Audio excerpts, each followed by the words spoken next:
أما بعد فأعوذ بالله من الشيطان الرجيم. بسم الله الرحمن الرحيم.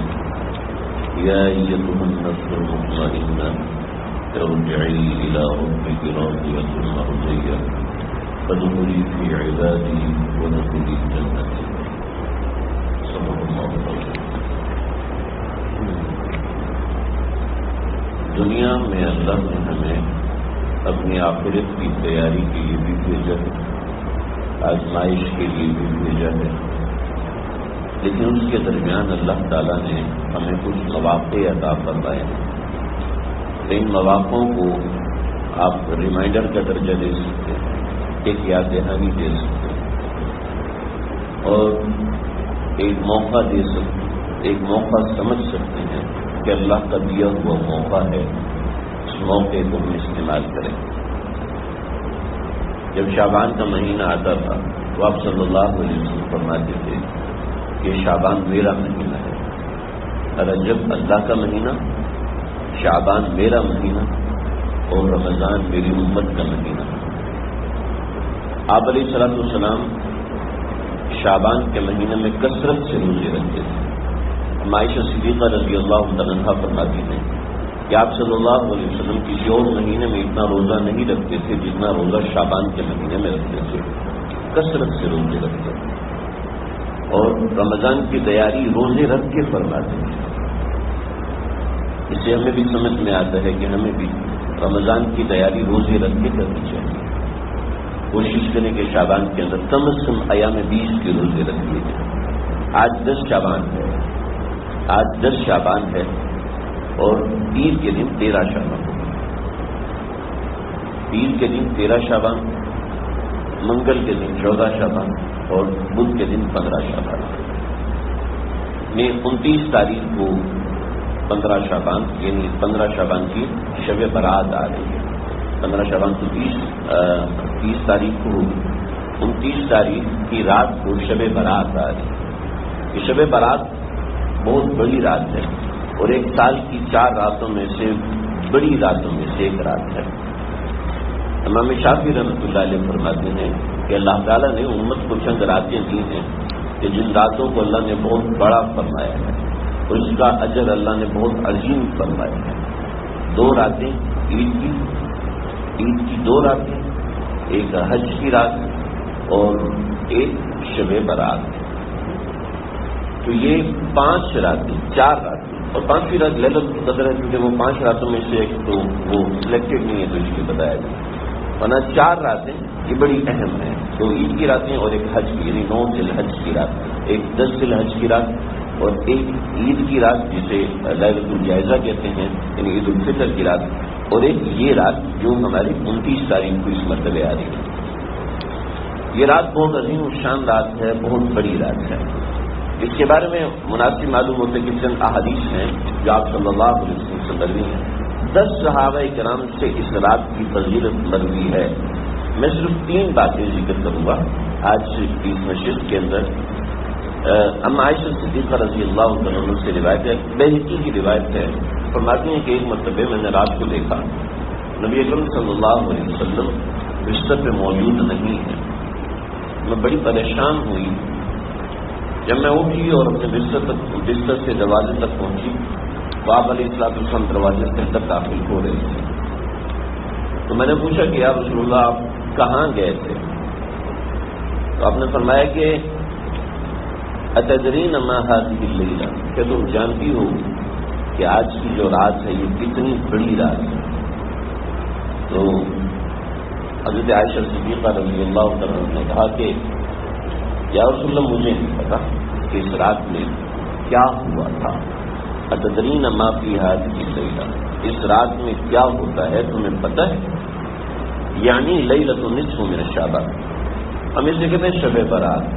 شب برات اردو میں کہتے ہیں، عربی میں آپ کو شب برات نہیں ملے گا. ٹھیک ہے. اور اسی وجہ سے بہت سے لوگ یہ کہتے ہوئے ملتے کہ کسی حدیث میں لکھا ہو شب برات کا ذکر. شب برات کو اردو میں سمجھانے کے لیے بتایا گیا، اردو میں سمجھانے کے لیے کہ براعت، کہ اللہ تعالیٰ اس رات میں اتنے لوگوں کی مغفرت کرتے ہیں کہ جتنے بنی کلب کی بکریوں کے جسم پہ بال ہیں. بنی کلب کی بکریاں ویسی بکریاں ان کی بہت ساری تھیں، اور ان کے جسم پہ، ایک بکری کے جسم پہ کتنے بال ہیں کوئی گن نہیں سکتا، لیکن اس رات کے اندر اللہ تعالیٰ ان ساری بکریوں کے جسم پہ جتنے بال ہیں اتنے لوگوں کی مغفرت فرماتے ہیں۔ اتدرین ما فی ہذہ اللیلہ، اس رات میں کیا ہوتا ہے؟ تو قالت ما فیہا یا رسول اللہ، آپ بتا دیجئے کہ اس رات میں کیا ہوتا ہے۔ تو آپ نے فرمایا کہ اس رات میں بہت بڑے بڑے کام ہوتے ہیں، وہ یہ کہ یکتب کل مولود بنی آدم فی ہذہ السنہ، اس سال میں کس کس بچے نے پیدا ہونا ہے اس کے بارے میں لکھ دیا جاتا ہے۔ پھر فیہا ان یکتب کل ہالک من بنی آدم فی ہذہ السنہ، اس رات میں لکھ دیا جاتا ہے کہ کون کون اس برس میں انتقال کرے گا۔ ایک قصہ روایت مشہور ہے کہ سدرۃ المنتہا پہ جو ڈیری لگی ہوئی ہے، ایک درخت لگا ہوا ہے، اس کے اوپر سے جتنے پتے گرتے ہیں ہر پتے پہ کسی بندے کا نام لکھا ہوتا ہے، تو جو پتا گر جاتا ہے اس کا مطلب ہے یہ بندہ اس سال مر جائے گا، اور جو نیا پتا اگتا ہے اس پہ کسی بندے کا نام لکھا ہوتا ہے تو وہ بندہ پیدا ہو جائے گا۔ تو ایسی کچھ حقیقت نہیں ہے کہ لوگوں میں مشہور بہت ہے، حضرت تھانوی رحمۃ اللہ علیہ نے بھی لکھا ہے کہ لوگوں میں بہت مشہور ہے کہ جس پتے پہ میرا نام لکھا ہوگا اللہ کرے وہ گرے نہیں، ایسی دعا کرتے ہیں۔ تو ایسا کچھ بھی نہیں ہے روایات کے اندر، لیکن برحال اس سال جتنے کے انتقال ہونا ہوتا ہے اللہ ان کا نام بھی لکھ دیتے ہیں۔ تو جو پیدا ہونے والے ہیں ان کا نام بھی لکھا جا رہا ہے، اور جو انتقال کرنے والے ہیں ان کے بارے میں بھی بتایا جا رہا ہے۔ تو میں اور آپ ہی تو ہیں۔ چنانچہ آپ صلی اللہ علیہ وسلم نے ایک جگہ فرمایا کہ میرا جی چاہتا ہے کہ جو میرے بارے میں فیصلہ ہو رہا ہو کہ میں زندہ رہوں گا یا نہیں رہوں گا، تو اس وقت میں روزے سے ہوں۔ تو ہمیں بھی چاہیے کہ اس دن میں خاص طور پہ روزہ رکھنے کی اہتمام کریں۔ بعض علماء نے کہا کہ جی صرف اس کا روزہ رکھنا مکروہ ہے، تو بہتر ہے کہ 13، 14 اور 15 تینوں تاریخوں کا روزہ رکھ دیا، یہ تینوں دنوں کا روزہ، یعنی پیر، منگل اور بدھ، یہ 3 دن ہے۔ تو فیہا ترفع اعمالہم، اس دن لوگوں کے اعمال آسمانوں پہ اٹھائے جاتے ہیں۔ ویسے تو انسان کے اعمال اللہ کے پاس ہر وقت پہنچ رہے ہیں، اور اللہ کو علم ہے ہمارے اعمال کا، بلکہ ہمارے اعمال صادر ہونے سے پہلے ہی اللہ کو علم ہوتا ہے۔ لیکن یہاں پر حدیث میں بتانے کا مطلب ہے کہ تیاری کر لو، اب تمہارا رزلٹ آنے والا ہے۔ استاد کو پتہ تو ہوتا ہے نا کہ یہ بچہ پڑھنے والا ہے یہ نہیں پڑھنا، لیکن یہاں اللہ رب العزت خاص طور پہ بندوں کو تیار کرنا چاہتے ہیں۔ تو دیکھو اپنے اعمال پہ معافی مانگ لو، اپنے اعمال پہ استغفار کر لو۔ فیہا تنزل ارزاقہم، اور اسی رات میں رزق نازل ہوتا ہے۔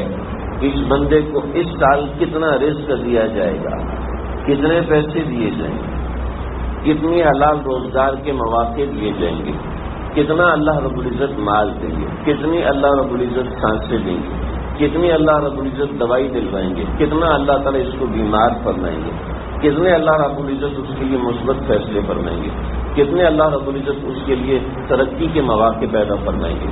تو فیہا تنزل ارزاقہم، اسی رات کے اندر رزق نازل ہوتا ہے۔ اور کوئی بندہ اس رات میں غافل ہے، سویا ہوا ہے، تو آپ خود سوچیں کہ اس کے رزق کے بارے میں اچھا فیصلہ امید نہیں کی جائے گی کہ اس کے بارے میں اچھا فیصلہ ہوگا۔ لیکن بہت سے لوگ ایسے ہوتے ہیں جن کے بارے میں فیصلہ ہو تو وہ اللہ کا کرم ہوتا ہے، لیکن ہمیں پہلے سے بتایا جا رہا ہے کہ دیکھو اس رات میں فیصلہ ہونا ہے۔ جب فیصلہ ہونا ہے تو کوئی بندہ بے فکر نہیں ہوتا۔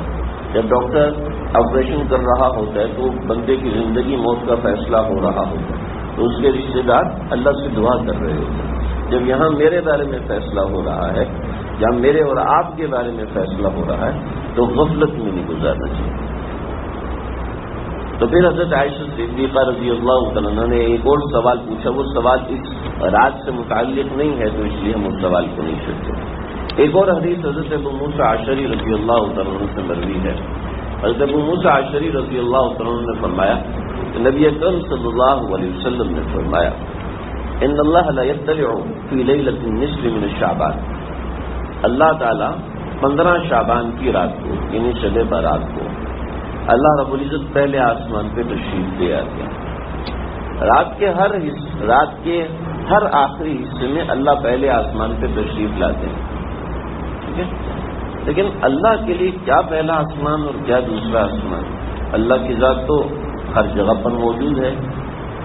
تو اللہ پہلے آسمان پر آنے کا کیوں ذکر کر رہے ہیں؟ بندے کو بتا رہے ہیں دیکھو میں تیرے قریب آتا ہوں اس رات، خاص طور پہ.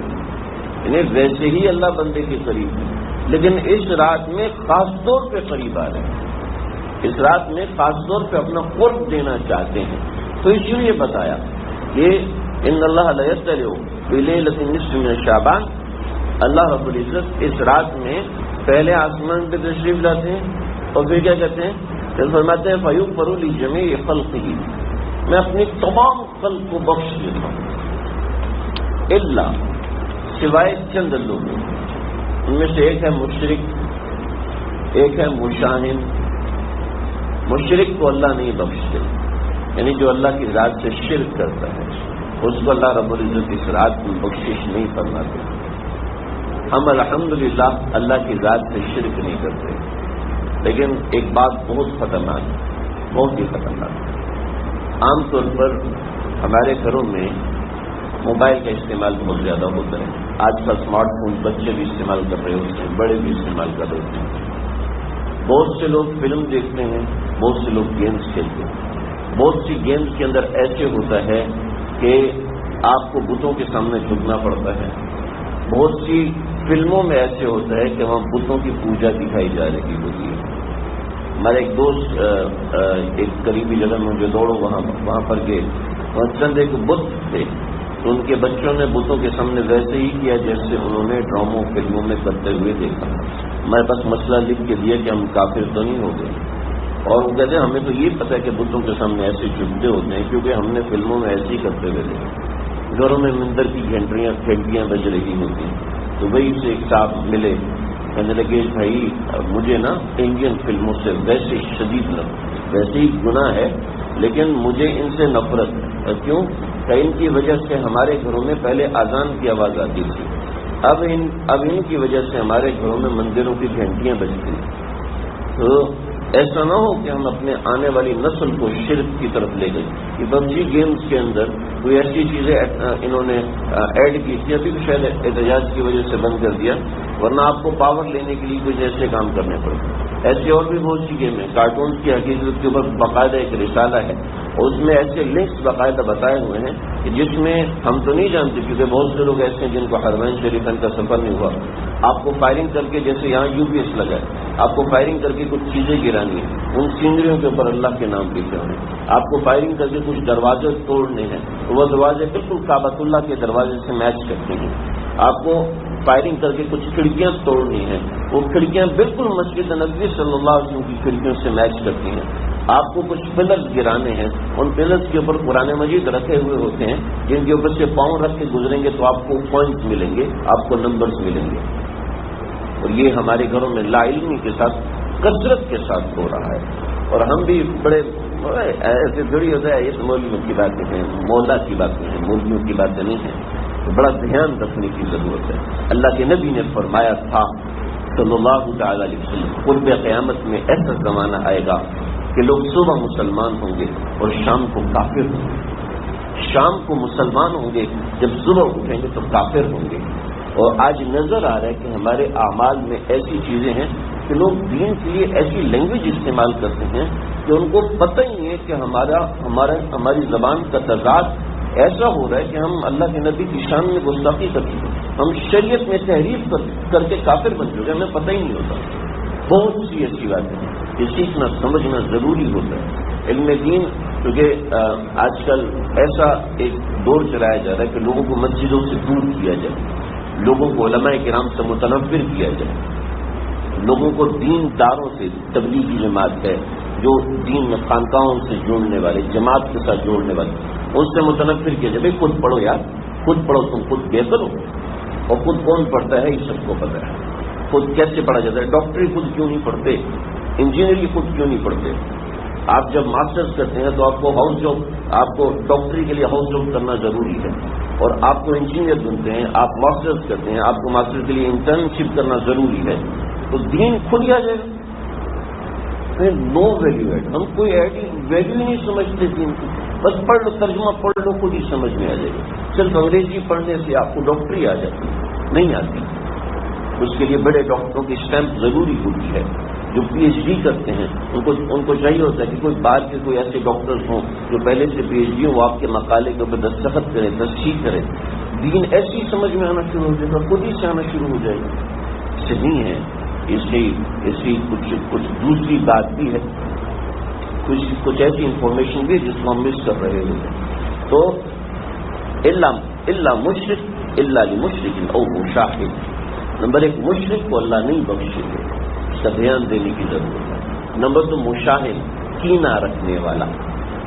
کینہ یعنی دوسروں کے بارے میں دل میں ایسی نفرت رکھنا کہ جیسے موقع ملے گا نقصان پہنچائے گا، جیسے موقع ملے گا اس کے بارے میں کوئی ایسی انفارمیشن دوسروں کے دماغ میں ڈالنے کی کوشش کرے کہ لوگ اس کے بارے میں غلط سوچیں. اس طریقے سے دوسروں کے بارے میں متنفر کرنے کی کوشش کرے، اس کو کہتے ہیں مشاہد. اور بھی 5-6 قسم، جیسے شراب پینے والا، اس کی بھی اس رات میں بخشش نہیں. جیسے کسی انسان کو ناحق قتل کرنے والا، اس کی بھی اس رات میں بخشش نہیں ہوتی. جادو کرنے والا، اس کی بھی اس رات میں بخشش نہیں ہوتی. بڑی تفصیلات ہیں. حضرت علی رضی تیسری اور آخری روایت میں حضرت علی رضی اللہ عنہ فرماتے ہیں کہ نبی اکرم صلی اللہ علیہ وسلم نے فرمایا اذا كانت لیلۃ نصف من شعبان، جب 15 شعبان کی رات آ جائے تو قوموا لیلہا، تو اس کی رات کا قیام کرو، وصوموا یومہا، اور اس کے دن کا روزہ رکھو. فإن اللہ تعالی، کیونکہ اللہ تعالیٰ کیا ہوتا ہے، ينزل فيها لغروب الشمس الى السماء الدنيا، اللہ اس میں تشریف لاتے ہیں دنیا کے آسمان کے اندر، اور پھر کہتے ہیں، پھر اعلان فرماتے ہیں، الا من مستغفر، کوئی ہے جو مجھ سے معافی مانگے، فاغفر له، تاکہ میں اس کو معاف کر دوں. الا مبتلا، کوئی ہے جو کسی تکلیف میں ہے، پریشانی میں ہے، غم میں ہے، کوئی ایسا ہے میں اس کے غم کو دور کروں. کوئی ایسا ہے جو مجھ سے روزی مانگے، میں اس کی روزی کو بڑھا دوں. اللہ اس رات خاص طور پہ اعلان فرماتے ہیں. ماشاءاللہ ہم سب میں ان راتوں میں جاگنے کی طلب بھی ہوتی ہے، ہم سب میں ان راتوں کے اندر محنت کرنے کی کثرت ہوتی ہے. دل چاہتا ہے کہ ان راتوں میں جاگیں، لیکن ہوتا یہ ہے کہ ہم اس کی مینجمنٹ نہیں کر پاتے. اور یہ بالکل ایسے ہے کہ جیسے آپ نے نئے کپڑے پہنے، خوشبو لگائی، پرفیوم لگایا، سر پہ تیل لگایا اور بیگیج بنایا بہت زبردست آپ نے کیب پکڑی اور ایئرپورٹ پہنچے. ایئرپورٹ پہنچنے کے بعد آپ نے کہا بھائی ایک مجھے جلدی پہنچنا ہے، ذرا ٹکٹ دے دو. کہاں کا ٹکٹ ہوں پتہ نہیں بھائی، یہ لوگ پیسے جتنے چاہیے ڈالر میں لے لو، ریال میں لے لو، مجھے ایک ٹکٹ دے دو. کہاں کا ٹکٹ بھائی، یہ تو مجھے نہیں پتا. اسٹیشن ماسٹر کے پاس میں بھائی ایک اچھی سی ٹرین کا ٹکٹ دے دو. جانا کدھر ہے پتہ نہیں. تو ہم ذہنی طور پر بہت پرجوش ہوتے ہیں کہ ہم نے شب برات میں نماز پڑھنی ہے، یہ کرنا ہے، یہ کرنا ہے، یہ کرنا ہے، لیکن ہمیں پتہ ہی نہیں کہ ہماری منزل کیا ہے. پہلے سے طے کریں کہ اس رات میں ہم نے کیا کرنا ہے. اس کیا کرنے کے لیے دن میں ہمیں کچھ آرام کرنا پڑے گا. اگر ہم آفس سے 5 بجے آ رہے ہیں، 8 بجے آ رہے ہیں، تو کیا عبادت ہوگی؟ جو عبادت ہوگی اگلے دن تو اس کا خمیازہ آفس کی ٹیبل سے نکلے گا کہ سو رہے ہوں گے اور چکر آ رہے ہوں گے، 1 کے 2 نظر آ رہے ہوں گے، 2 کے 4 نظر آ رہے ہوں گے. تو پہلے سے اپنے آپ کو ذہنی طور پر تیار کریں، اپنے آپ کو جسمانی طور پر بھی تیار کریں کہ ہم نے اس رات میں کچھ عبادت کرنی، کچھ اپنے کام، کچھ شاپنگ وغیرہ آگے پیچھے کر لیں کہ چلو اس رات میں نے عبادت کرنی ہے. اگلے دن اگر مجھے روزہ رکھنا ہے تو مجھے کیا کرنا ہوگا، اس کے لیے چھٹی کرنی ہوگی یا چھٹی نہیں کر سکتے تو چلو روزہ رکھنا ہے. 3 دن کے روزے رکھنے چاہیے، 13, 14, 15 یعنی پیر، منگل اور بدھ، یا کہ ہمارے 3 دن آ رہے ہیں تو ان 3 دن کا روزہ رکھنا چاہیے. اس کے لیے پہلے سے مجھے کیا اپنی تیاری کرنی ہے، اپنے انتظامات کو کیسے کرنا ہے، اس کو آگے پیچھے کریں. کچھ مخصوص دعائیں اپنے پاس نوٹ کر کے رکھیں. حضرت عبداللہ بن مسعود رضی اللہ عنہ، حضرت عمر رضی اللہ عنہ خاص طور پہ اس رات میں چند دعائیں کرتے تھے. روایتوں میں وہ دعائیں موجود ہیں، ابھی وقت نہیں ہے جن کا میں ذکر کروں. ایسے ہی اس رات کے اندر اور بہت سی باتیں ہوتی ہیں جو کہ عام طور پہ غلط ہوتی ہیں. جیسے لوگ پٹاخے بجاتے ہیں، یہ بالکل غلط ہے، ناجائز ہے اور حرام ہے. گناہ در گناہ ہے. اپنے بچوں کو پٹاخوں کے لیے پیسے دینا، ان کو اس کے لیے موٹیویٹ کرنا ہے کہ بیٹا ذرا شگن میلہ کرو، کہ یہ بالکل ہندوؤں کی ہولی یا دیوالی پتہ نہیں کون سی رسم کہ بالکل اس سے مشابہ ہو جاتی ہے ہماری شب برات کی. تو ایسا نہیں ہونا چاہیے. یہ رات فرشتوں کے نزول کی رات ہے. اس رات میں ہمارا رزق نازل ہو رہا ہے. اس رات میں ہماری عمر کے بارے میں فیصلہ ہو رہا ہے کہ اس میں جینا ہے یا مرنا ہے. اس وقت میں ہم اللہ کو ناراض کریں گے، ہمارے گھر والے اللہ کو ناراض کریں گے، تو یہ کیسا ہوگا؟ یہ مناسب نہیں. البتہ اپنے گھر میں نمازوں کا اہتمام کرنا چاہیے. بیت المقدس کے اندر 455 ہجری کے اندر ایک نماز لوگوں نے شروع کی تھی. روایتوں میں آئی ہے، لیکن ضعیف روایتوں میں آئی ہے کہ وہ نماز تھی کہ نماز الفیہ. نماز الفیہ یہ ہوتی تھی کہ نماز اس طریقے سے پڑھتے تھے کہ سورہ اخلاص 1000 مرتبہ، الف کہتے ہیں 1000 کو، تو نماز الفیہ سورہ اخلاص کو 1000 مرتبہ پڑھتے تھے. وہ اس طریقے سے کہ ہر رکعت میں سورہ فاتحہ کے بعد 10 مرتبہ سورہ اخلاص، دوسری رکعت میں 10 مرتبہ سورہ، تیسری رکعت میں 10 مرتبہ سورہ اخلاص، ایسے دو کر کے 1000 مرتبہ سورہ اخلاص پڑھتے تھے. یہ 400 سال تک رسم چلی. اس رسم کے پیچھے اور بہت سے لوگوں نے چیزیں نکالی کہ 12 رکعت ایسی پڑھو اس میں یہ ہو جائے گا، اور 14 رکعت ایسی پڑھو تو اس سے تمہارا رشتہ ہو جائے گا، 16 رکعت ایسی پڑھو تو اس میں تمہیں اتنی روزی مل جائے گی، وغیرہ وغیرہ. ایسی کوئی بھی روایت، ایسی کوئی بھی عبادت مخصوص نہیں ہے. اتنی تلاوت کرو نہیں، اتنی رکعت پڑھو تو اللہ تعالیٰ فلاں جگہ سے روزی کا انتظام کر دیں گے. ایسا کچھ بھی نہیں ہے. اور اتنی رکعت نماز پڑھ لیں تو پرانی ساری قضا نمازیں ختم ہو جائیں گی، ایسا بھی کچھ نہیں ہے. لہذا اس رات میں اگر حلوہ بناؤ گے تو ایسا ہو جائے گا، ایسا بھی کچھ نہیں ہے. نفلی عبادت اپنی تنہائی میں کرنی چاہیے. تھوڑی دیر جاگنے کے لیے مسجد میں آگے تو ٹھیک ہے، ورنہ نفلی عبادت گھر میں کرنی چاہیے.